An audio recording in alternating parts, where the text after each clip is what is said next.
जिनके द्वारा मुझे इस संसार में ये अनमोल जीवन प्राप्त हुआ, जिन्होंने भारी परिश्रम कर मेरा लालन पालन किया है, जिनकी छत्र छाया में मैं सदा सुरक्षित रहा हूँ, सर्वप्रथम मैं अपने माता पिता को प्रणाम करता हूँ। जिन्होंने मेरी इस तुच्छ बुद्धि को संसार से हटाकर और परमात्मा में लगाया है, जिन्होंने धर्म धर्म कहकर मुझे अनेक प्रकार से प्रेरणा प्रदान की है, मैं बड़े उज्ज्वल भाव से अपने मंत्रदाता गुरु को प्रणाम करता हूँ, जो हमारे सनातन धर्म में सर्वप्रथम पूजे जाते हों, जो आनंद और कल्याण के भंडार हैं और रिद्धि सिद्धि के दाता हैं। माँ गौरा, भगवान शंकर सहित मैं भगवान गणेश को प्रणाम करता हूँ, जो समस्त मीठे स्वरों की अधिष्ठात्र है, जो सर्वलौकिक नाथरम भगवान विष्णु के कंठ को सुशोभित करती है। मैं बड़े उज्ज्वल भाव से बीना वादनी माँ सरस्वती को प्रणाम करता हूँ, जो ब्रह्मा विष्णु महेश आदि तमाम रूप और नामों को प्रकट कर इस सृष्टि का, इस जगत का संचालन कर लालन पालन करते हैं और संहार भी करते हैं। माता लक्ष्मी सहित मैं सर्वलोकनाथम भगवान विष्णु को प्रणाम करता हूँ, जो सप्तऋषि मंडल के अधिष्ठात्र हैं, जो सब ऋषियों में सर्वश्रेष्ठ, सब गुणों से संपन्न हैं, जो उदयगिरी पर्वत पर विराजमान रहते हैं, जो सूर्य आदि देवताओं के पिता हैं। दक्षिणनंदिनी माता अदिति सहित मैं तनमन धन समर्पण करते हुए और जितने भी उपस्थित श्रद्धालु यहाँ हैं, इन सबको साथ लेते हुए बड़े उज्ज्वल भाव से देवताओं के पिता भगवान महेश कश्यप जी को प्रणाम करता हूँ। स्थान और छत्र छाया है, मैं बड़े उज्ज्वल भाव से आप सब लोगों को साथ लेते हुए उस ग्राम देवता को भी प्रणाम करता हूँ। बोल महेश कश्यप भगवान की जय, श्री कृष्ण भगवान की जय, माते गंगा की जय। देवताओं के पिता भगवान महेश कश्यप के धर्म स्थल में ग्राम तारानगर में ये सर्वप्रथम सबसे पहला प्रोग्राम भगवान महेश कश्यप जी का है। ये मेरा बड़ा सौभाग्य है और आपका भी सौभाग्य है, ये समस्त ग्राम तारानगर वासियों का सौभाग्य है।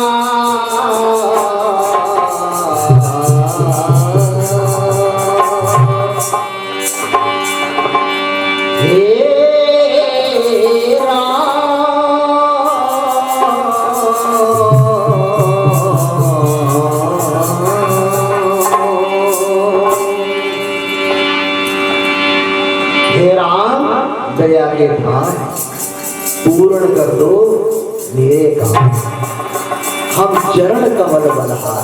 बोल श्री रामचंद्र की जय, बोल श्री कृष्ण भगवान की जय।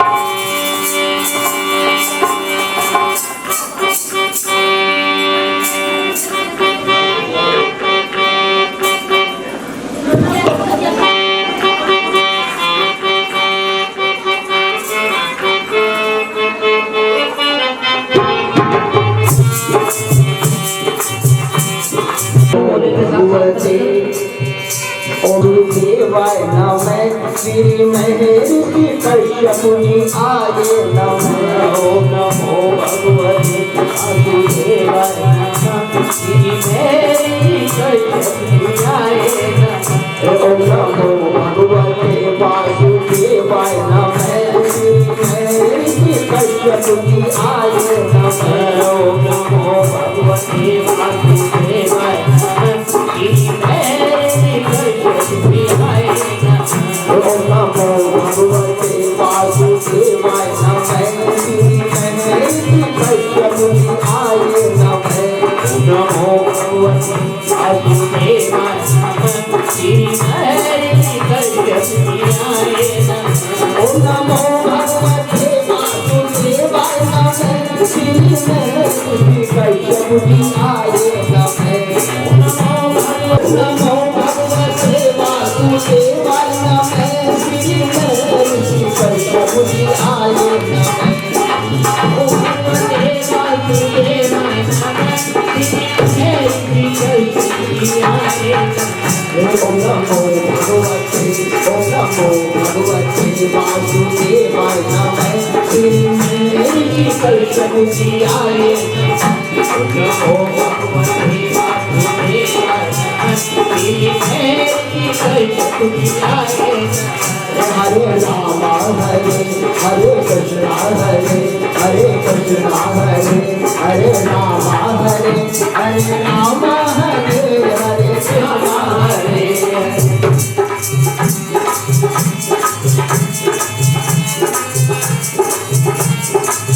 ओम नमो भगवते वासुदेवाय नमः। श्री महर्षि कश्यप मुनि आए नमः। ओम नमो भगवते वासुदेवाय नमः। श्री महर्षि कश्यप मुनि आए नमः। ओम नमो भगवते वासुदेवाय नमः। श्री महर्षि कश्यप मुनि आए नमः। नमो भगवते वासुदेवाय नमः। श्री महर्षि ओम नमो भगवते वासुदेवाय नमः। श्री महर्षि कश्यप मुनि आए नमः।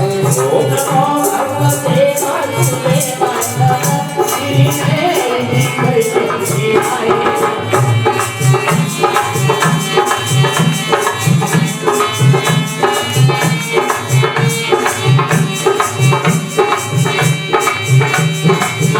भगवते वासुदेवाय नमः। श्री महर्षि कश्यप मुनि आए नमः। नमो भगवते वासुदेवाय श्री महर्षि कश्यप मुनि आए नमः। ओम नमो भगवते वासुदेवाय नमः। श्री महर्षि कश्यप मुनि आए नमः। नमो भगवते वासुदेवाय नमः। श्री महर्षि कश्यप मुनि आए नमः। ओम नमो भगवते वासुदेवाय नमः। श्री महर्षि कश्यप मुनि आए नमः। नमो भगवते वासुदेवाय नमः। श्री महर्षि कश्यप मुनि आए नमः। ओम नमो भगवते वासुदेवाय नमः। श्री महर्षि कश्यप मुनि आए नमः। नमो भगवते वासुदेवाय नमः। श्री महर्षि कश्यप मुनि आए नमः।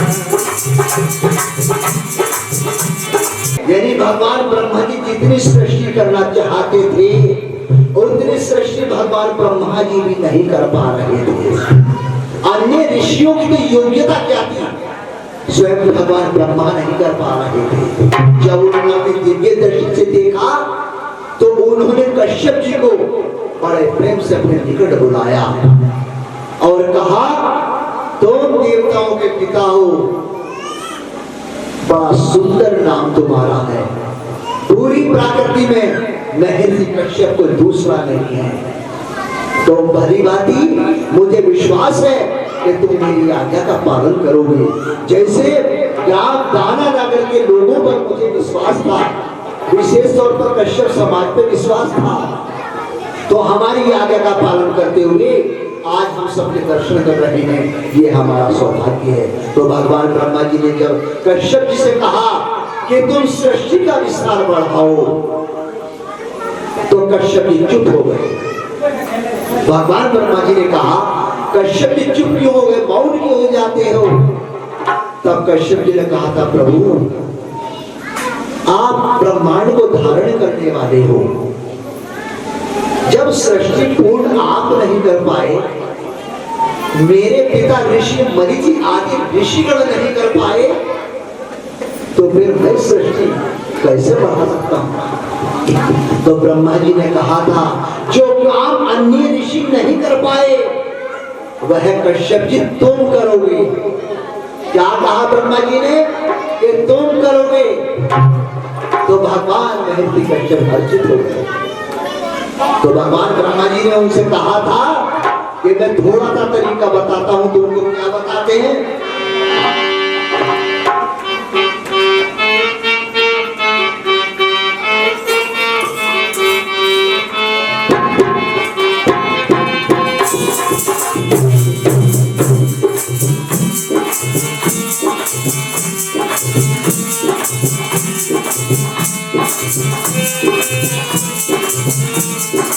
क्या कहा ब्रह्मा जी ने?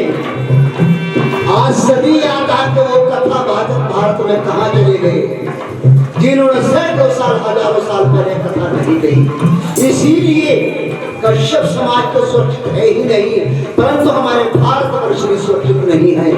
और मैं विश्वास दिलाता हूं कि जिस दिन मेरे भारत के लोग भगवान महर्षि कश्यप जी के गुणों का दान करने लगेंगे और उनकी आरती करने लगेंगे, तो उस दिन भगवान महर्षि कश्यप जी की कृपा से भारतीय लोग अपने स्थान पर सुरक्षित हो जाएंगे। भगवान महर्षि कश्यप जी का बहुत ऊंचा स्थान है। क्या कहा ब्रह्मा जी ने? ये मैं अपनी तरफ से नहीं कह रहा हूँ, ब्रह्मा जी ने कहा है। जो दो चीजें होती हैं, एक धर्म का ठेकेदार होता है, एक संस्कृति ज्ञाता होता है। संस्कृति ज्ञाता के हृदय में कोई दोष नहीं होता है। वह अपने समाज को, अपने देशवासियों को, जगतवासियों को, जो समाज भटक जाता है उसको अच्छी राह दिखाता है, अच्छी शिक्षा देता है, उसको अच्छी बात सुनाता है। और धर्म का ठेकेदार केवल आपको भटकाकर अपना उल्लू सीधा करता है। तो हमें जानना चाहिए कि धर्म का ठेकेदार कौन है और संस्कृति का जानकार कौन है। केवल संतों ने कथा कही है, लेकिन आज संतों का नंबर नहीं आ रहा है। आज तो केवल धर्म के ठेकेदारों का नंबर आ रहा है। धर्म का ठेकेदार आपको आकर्षित करेगा और नीतिकार आपको समझाएगा। यही परिवर्तन है। जब समझाएगा आप समझोगे, अवश्य कल्याण होगा। तो आइए भगवान ब्रह्मा जी कश्यप जी को क्या बता रहे हैं। बोल महर्षि कश्यप भगवान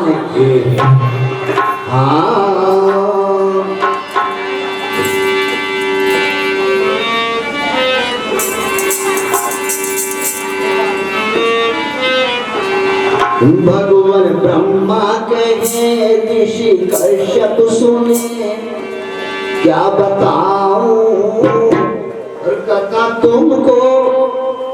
भगवान ब्रह्मा जी ने कहा कि मैं तुमको एक बात बताता हूं। क्या? कि जब मैंने सृष्टि प्रारंभ करी थी, अलौकिक सर्वलौकिक भगवान विष्णु हरि की कथन अनुसार मैंने जो कार्य किया था, यानी मैं विश्वास करता हूं और आपको भी विश्वास दिलाता हूं कि जितने भी भारतवर्ष के अंदर कथावाचक है, इसका स्पष्टीकरण किसी ने नहीं किया होगा जिस शब्द को आप सुनने जा रहे हैं। यानी भगवान ब्रह्मा जी ने एक व्रत को धारण किया था, जिस व्रत का नाम था पयोव्रत। भगवान ब्रह्मा जी सर्वप्रथम सबसे पहले तो भगवान ब्रह्मा जी ने कहा था कि कश्यप जी, जिस व्रत को मैंने धारण किया था उस व्रत को तुम धारण करो, अवश्य सृष्टि करोगे। तो भगवान ने कश्यप जी ने उस व्रत को धारण किया और सृष्टि पूर्ण करने के लिए परिश्रम और विचार किया। श्रद्धालु जैसे आप लोगों ने परिश्रम किया और जब परिश्रम किया तो आपको सफलता प्राप्त हुई। मिली, और जब सफलता मिली और हम लोग यहाँ आपके बीच उपस्थित है, विराजमान है, तो अवश्य आपकी शक्ति जो खोरी हुई है, आप इस मार्ग से भटक जाते हैं, भटके हुए हैं। जो मुझसे पहले मेरे धर्म के ठेकेदार, बड़े बड़े आश्रमधारी भारत के, वो शिक्षा आपको नहीं दे पाए, आज इस ग्राम तारानगर में भगवान महंती कश्यप की छत्र छाया में उसका पिटारा खोला जाएगा। ये आपका सौभाग्य होगा। और महंती कश्यप भगवान तो श्रद्धालु भगवान महंती कश्यप के सृष्टि के लिए अपना कार्य किए। आइए हम सब लोग अब एक भजन के माध्यम से उनका आह्वान करते हैं और उनके गुणों का गान करते हैं।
पर्वत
आप लोगों ने कई हजार वर्षों तक भगवान महेंद्र कश्यप को याद नहीं किया। अरे अगर भारत में रहने वाले भारतवासी याद नहीं करते तो ये कश्यप समाज तो महेंद्र कश्यप के संतान है। आप कौन सी दुनिया में जी रहे हो, तुमको समझना चाहिए। कहाँ भगवान महेंद्र कश्यप और आप लोग कश्यप, भगवान के अंश हैं आप महेंद्र कश्यप। तो अगर भारत में रहने वाले भारतवासी उन्हें चाहिए जो पुत्र अपने पिता को नहीं मना पाता, अपने माता पिता को, उस पुत्र का समय सही नहीं बीतता। भगवान महेंद्र कश्यप को नहीं देखा,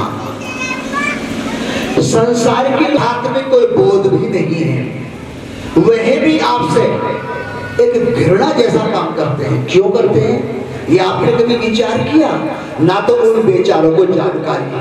ऋषि कश्यप भगवान हरि मेरे आ जाओ मेरे कश्यप भगवान हरि मेरे आ जाओ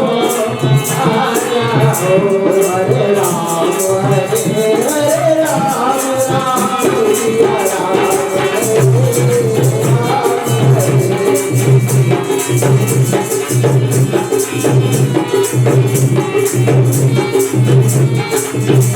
तो श्रद्धालु जहां हम वहीं पर आ जाते हैं। हम बोल रहे थे जो भूल हुई हमसे भगवान, दोबारा सुनिए, जो भूल हुई हमसे प्रभु जी, जो भूल हुई हमसे प्रभु जी, जो भूल हुई हमसे प्रभु जी, जो भूल हुई हमसे प्रभु जी, क्षमा कर दो हमको तुम प्रभु जी, क्षमा कर दो हमको तुम प्रभु जी, क्षमा कर दो हमको तुम प्रभु जी, क्षमा कर दो हमको तुम प्रभु जी, दया कर दो भगवान हरि।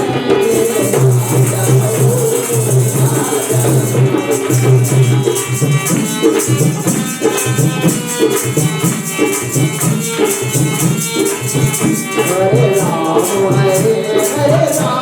राम सिया राम, हरे राम हरे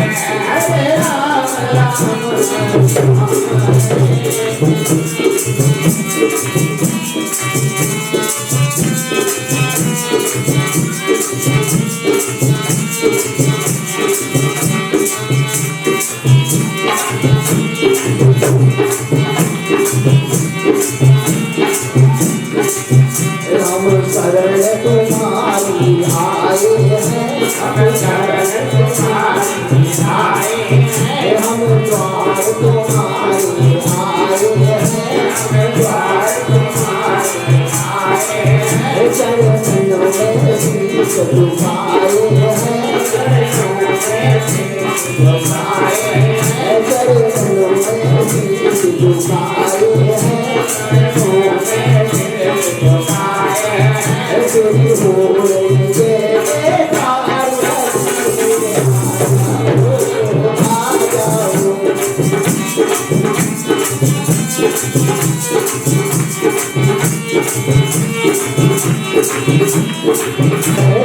कश्यप भगवान हरि मेरे आ जाओ आ जाओ, कश्यप भगवान हरि मेरे आ जाओ आ जाओ।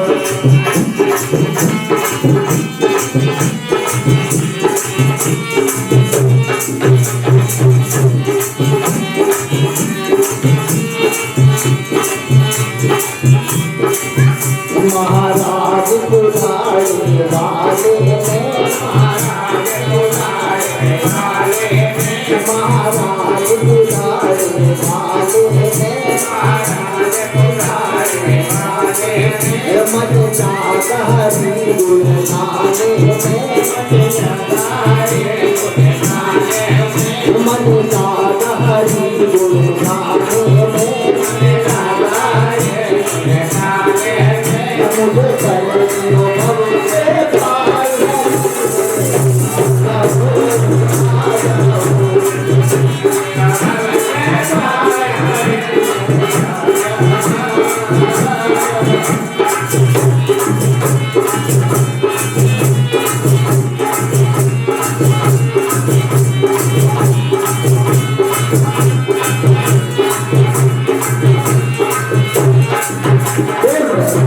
भगवान की माता दीदी वामन भगवान की।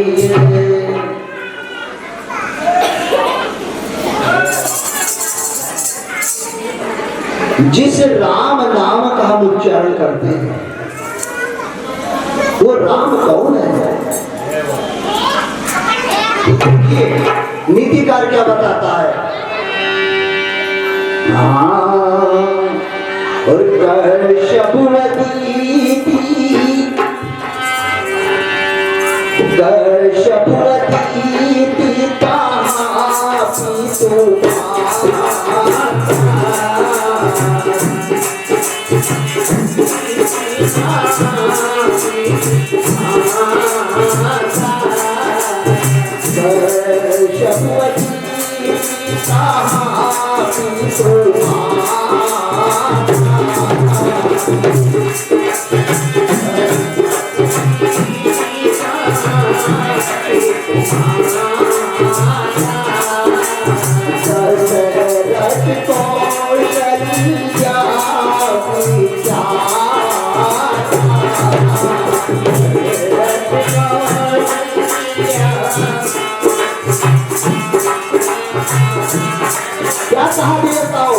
मैं नहीं कह रहा हूं, जो आप पर आप विश्वास करते हैं जिस कथा वाचक पर, वो आपके साथ बहुत बात कर रहे हैं।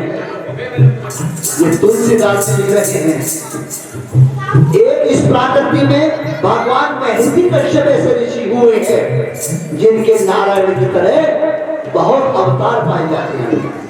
यानी भगवान महर्षि कश्यप जी के बिना नारायण का अवतार नहीं होगा। ये मैं अपनी ओर से नहीं बता रहा हूँ। कश्यप अदिति कहाँ पितु माता दशरथ कौशल्या विख्याता। यानी भगवान महर्षि कश्यप जी जो थे वो राजा दशरथ कौशल्या की माता अदिति। हमारे धर्म के ठेकेदार इस स्पष्टीकरण नहीं कर पा रहे, तो क्या उनको तो केवल आपका बेवकूफ बना करना, उनको सीधा करना है। कश्यप अदिति महातापति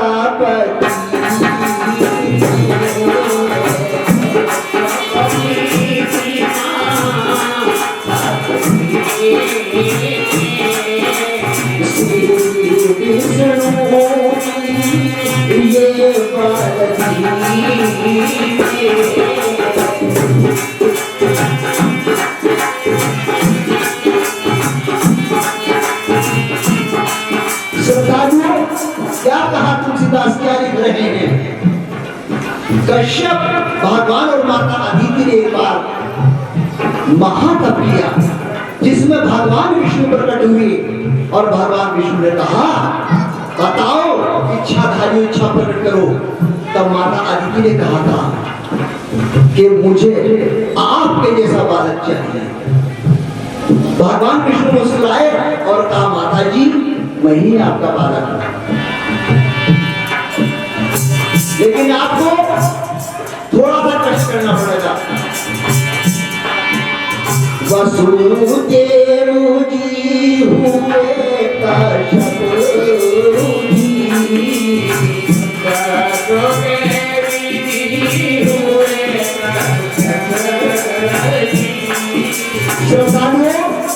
और शंकर भोजन बनाते हैं और भोजन में राम रस न डाले यानी नमक या मीठा, भोजन स्वाद नहीं देगा। ऐसी कोई भी कथा आप कहेंगे तो भगवान महर्षि कश्यप जी के बिना कोई भी कथा संपन्न नहीं होती।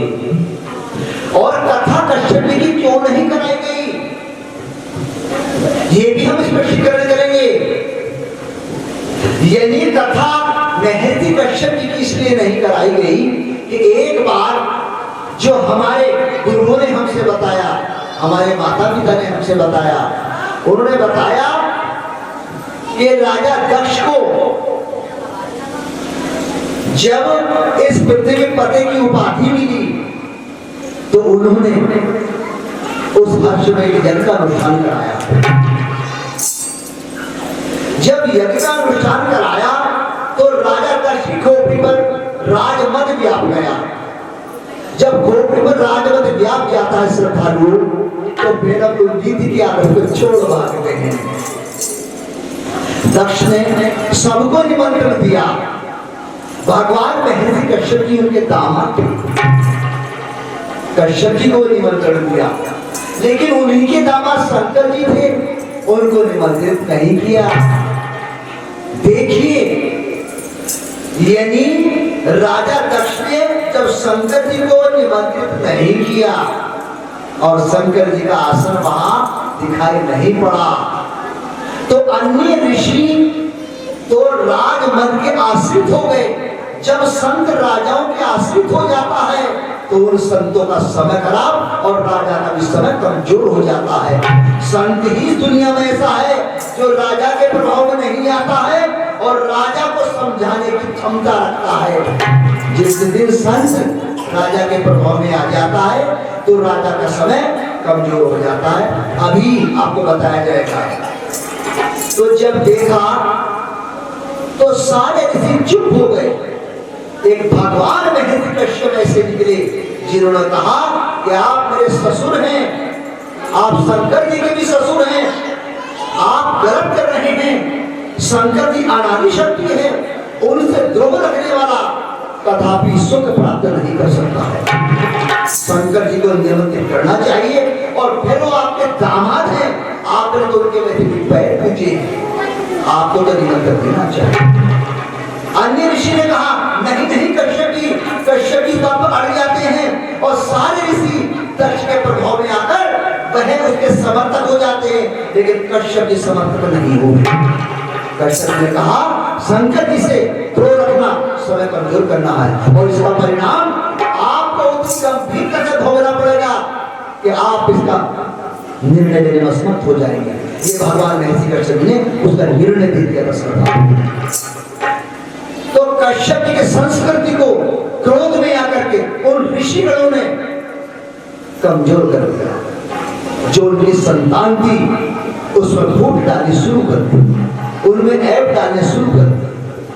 क्यों कि कश्यप जी ने विचार किया संतान की संख्या बढ़ती गई, संतान महाभगवान थी। एक भगवान विष्णु के वैकुंठ लोक को छोड़ करके कश्यप जी की ऐसी संतान हुई है तो वैकुंठ लोक को छोड़ करके सब जगह उनका शासन हुआ है।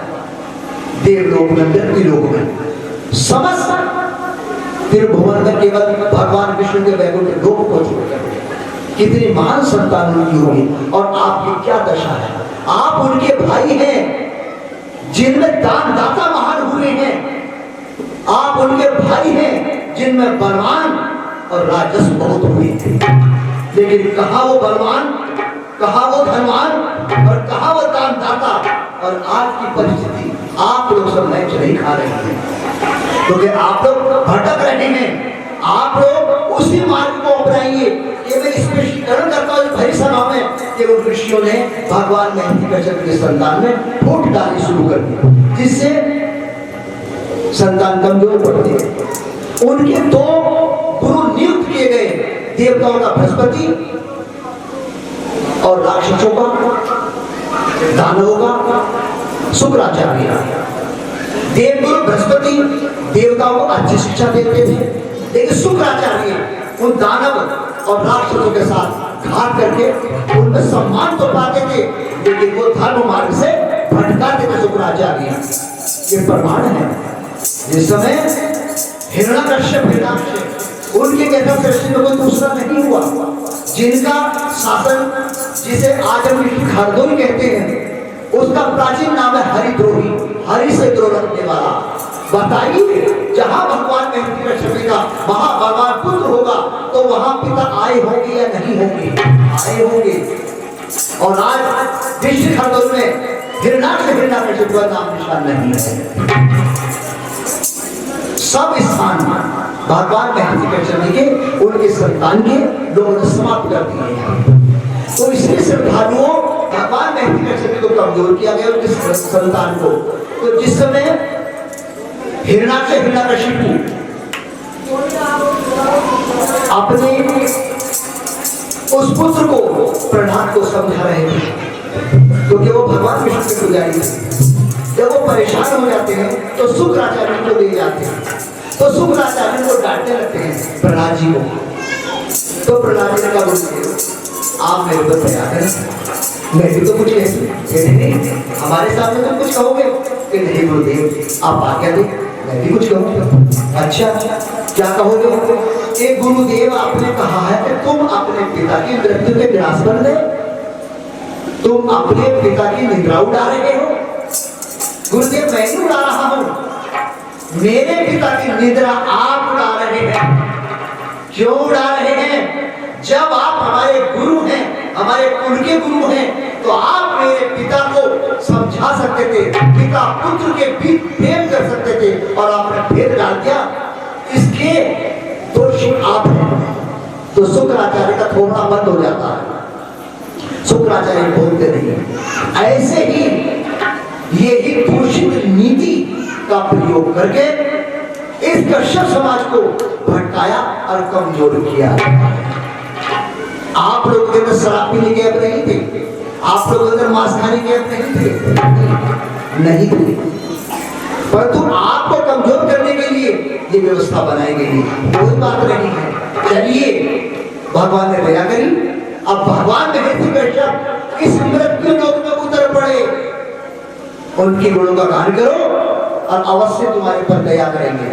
संत और प्रभु देवी देवता किसी एक के नहीं होते, लेकिन भगवान या देवी देवता या संत उसको जगाते हैं जो सो जाता है, उसको समझाते हैं जो भटक जाता है। समझाना सबको ही है, लेकिन आप थोड़े ज्यादा भटक रहे हैं। कश्यप समाज के लोगों, आप भगवान महर्षि कश्यप के ज्ञान से आपको तो समझना ही चाहिए। और महर्षि कश्यप भगवान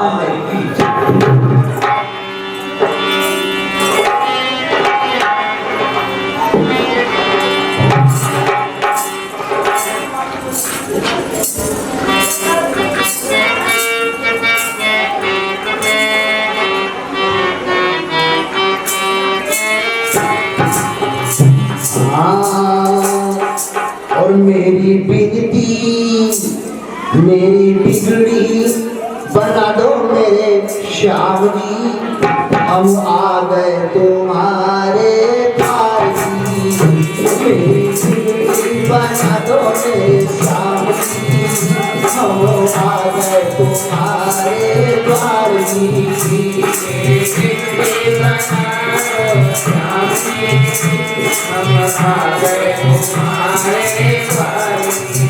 मेरी बिगड़ी बना दो मेरे श्याम जी, हम आ गए तुम्हारे द्वार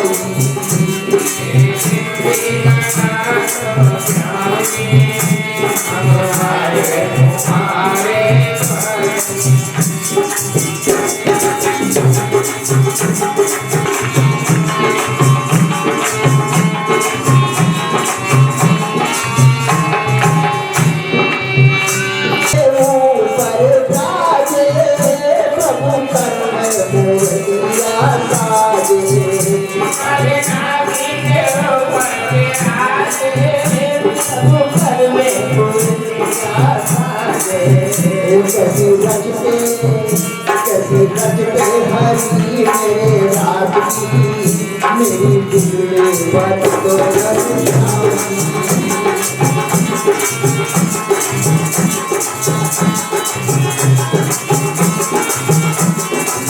हरे राम, हरे कृष्ण हरे हरे राम, हरे राम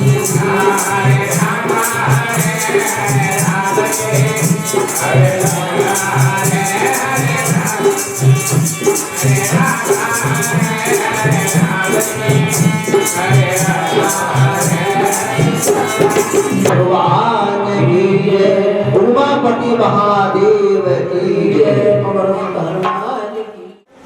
भगवान शंकर जी रहते हैं, वैसे कश्यप जी भी उदयगिरी पर्वत पर विराजमान रहते हैं। बड़ा कश्यप को होता है कि भगवान महर्षि कश्यप भगवान है, और हमारे धर्म के ठेकेदारों ने उनकी संस्कृति को इतना कमजोर किया जैसा कि उनका कोई स्थान ही नहीं है। अब आप सुन रहे हैं कि मैं अपनी ओर से कुछ नहीं बता रहा हूँ, यानी जो हमारे धर्म ग्रंथों का एक है, जब हमारे ऊपर गुरु ने कृपा करी, हम लोग धर्म ग्रंथों में घुसे तो हमने देखा तो भगवान महर्षि कश्यप का स्थान बहुत ही मजबूत है। धर्म के ठेकेदारों ने महान कालू बाबा संत का भी स्थान खत्म कर दिया इस भारत देश में। वो कालू बाबा उतने ऊंचे संत हुए जो भगवान विष्णु के आदेश अनुसार ब्रह्म ऋषि नारद जी के गुरु हुए। ब्रह्म ऋषि नारद जी के गुरु हुए, जो आपके महापुरुष थे। और कालू बाबा का भी नाम निशान नहीं है, ना ही कोई उनको याद करता। आपके समाज में जो जो नीतिकार बलवान होते गए हैं, भेदभाव रखने वाले, शत्रु भाव रखने वाले, उनको कमजोर करके उनका स्थान खत्म करके आपको पैदल करते गए हैं। बताइए सेवा में आपका क्या ख्याल है? बताओ बेटा। तो इसलिए श्रद्धालुओं, आपको ये जानना होगा कि हमारा मित्र कौन और शत्रु कौन।